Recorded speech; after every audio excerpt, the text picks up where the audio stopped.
When I think about this kid, Damian Lillard, picked 6th overall in the 2012 NBA draft, the word that comes to my mind more than anything is underappreciated.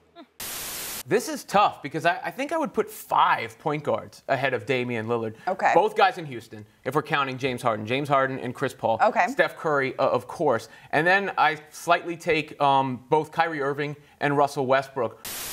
To most NBA fans, Kyrie Irving is one of the best guards in the league. His ISO skills and ankle breaking ability and even his clutch presence are pretty well known across the league. Damian Lillard, on the other hand, is still well known, but he isn't put up there at the same level as Kyrie, despite him having pretty much all the same characteristics. Kyrie has the more popular jersey, the more popular shoe, even though I personally like Dame's better, and even a more popular image. We all saw what Kyrie did as the number 2 in Cleveland, but many people were interested to see what he would do in Boston with his own team, whereas a guy like Lillard has had his own team since he entered the league. This season has shown us a lot about both guys, and in this video, I want to make the case as to why Damian Lillard is actually better than Kyrie Irving. Let me start this by saying I'm a big Kyrie fan. There's no bias here. The way he plays and the electricity he brings is something that I haven't seen in a long time. But if we cut beyond all the fluff, the comparison between these two becomes pretty clear.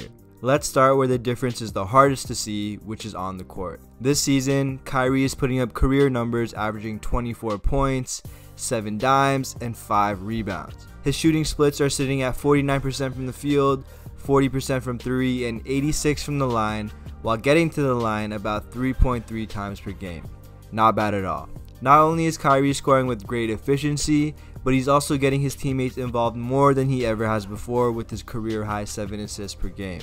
He has the Celtics currently jostling for the 4th spot in the East and sitting at about 11 games over 500. Now in the other corner, let's take a look at Damian Lillard's numbers. He's averaging 26 points, 7 assists, and 5 rebounds per game, and his shooting splits are sitting at 45 from the field, 37 from 3, and 91 from the line, while getting to the line about 6.6 times per game. Now for Dame, instead of seeing a vast improvement in any category, he stayed consistent with what we've seen from him from the past couple of seasons when he's been an All-Star and been on the All-NBA team. He currently has the Blazers jostling for the 3rd spot in the West and is about 18 games over 500. Both guys have great numbers. You could even argue that Kyrie's are better. But the fact of the matter is that both Irving and Lillard are superstar point guards in their own right, and they're both the best players on their own teams. One guy is 11 games over 500 and 5th place in the East with excellent talent at every position, and the other guy is 18 games over 500, is 4th in the West, and has good talent at a few positions. What would you rather be? Secondly, I want to look at the off-the-court stuff. People may not think that this is relevant, but in a team sport where you're constantly under the microscope, this kind of stuff does matter. As I mentioned before, both of these guys are the best players on their team, and having a best player who's a good leader is very critical to the success of a team. It's no secret that Kyrie is an outspoken and outgoing guy. Now there's nothing wrong with this. He spent his summer starring in movies, launching shoes, and making controversial statements. And Lillard, on the other hand, has also had some off-season projects, including dropping an album, but he stayed more low-key in his approach. The difference, though, has been in the noise.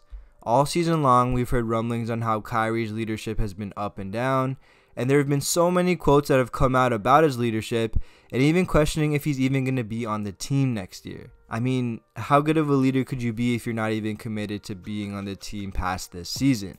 And Dame, you haven't heard anything coming out of Portland about him. He's been quietly steering the Blazers ship, and there hasn't been any nonsense that's gone along with it. Dame is one of the most beloved people in Portland, whereas Kyrie even has some Celtics fans wondering if they would be better off without him. So, who would you rather have? If you think for a second that Kyrie's offensive game blows Dame out the water, then you clearly haven't watched Lillard and you need to look up some highlight videos right after this. Both guys are all NBA point guards, and both guys have been putting up crazy numbers. So the only difference left that I can really see is in the leadership. Would you rather have a guy who's led an underachieving team and has been stirring up drama all year? Or would you rather have the guy who's been consistent, steady, and there are no questions about his leadership or commitment? The answer seems pretty clear to me. Leave your opinion down below, I'd love to hear it. Thanks for watching, and I'll see you in the next video. Peace.